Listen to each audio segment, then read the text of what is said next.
In this video, I'll show you how you can fix slow download speed on Steam. Now first what you want to do is open up Steam, come up here, click on this and go to settings. From in here come to download, clear your download cache, change your download region to your country or somewhere very close to you, and then you want to check the limit download speed. Now this is off and that should be fine, but what you can try is you can try and turn it on and then put in a high number.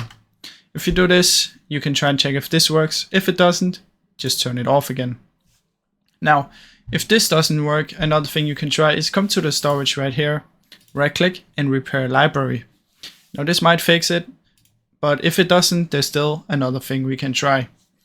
If you come down here and you'll see I have currently 2 drives.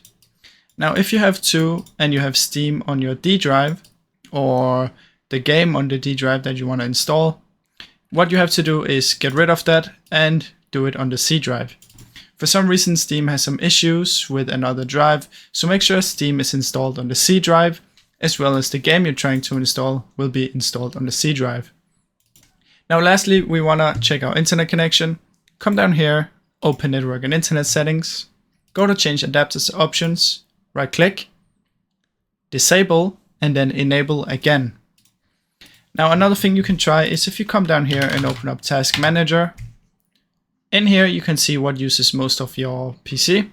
So you can check for the network, see if it's high or something, as well as the memory, and then close down everything that uses way too much. So in this case you will close down Google Chrome, CapCut, and everything that uses way too much of these. As you can see, you can sort by them. Now after all that is done, your Steam should hopefully update faster. If it doesn't, another thing you can try is simply uninstall Steam and reinstall it and see if that works. However, that takes a long time, so I don't know if you want to do that. Now I really hope you enjoyed this video. If you did, please leave a like and subscribe, as it helps me out a ton. Thank you so much for watching.